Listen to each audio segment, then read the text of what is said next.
Ayun, upuan mo dito. Sino nagluto na itong manok? Sige, Gatito. Bakit?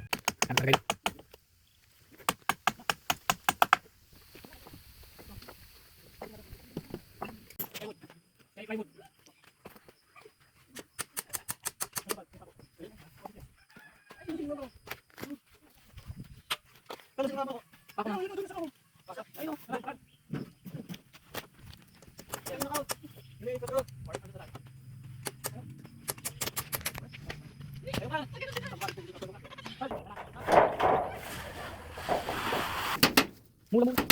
Oh, sa tabi. Awan. 1-0. Ganyan pa.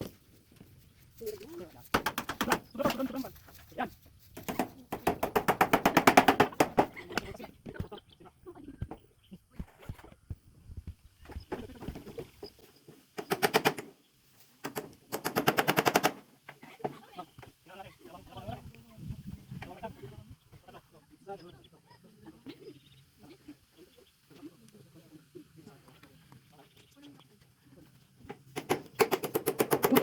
Wala pa rin mga pinsan. Susunod.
Ayan, mga alaga.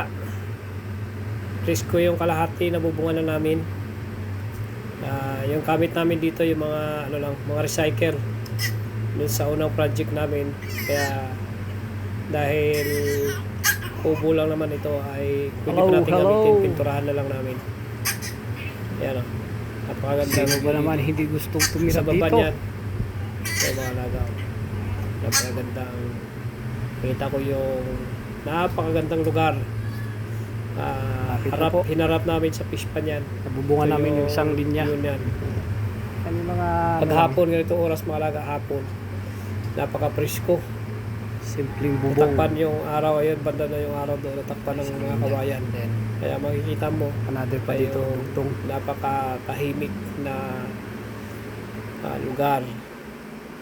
Kaya mga alaga, napakagandang lugar na ito. Kaya abangan po natin. Please, panoorin niyo po hanggang matapos itong ating project dito. Magiging retreat na house.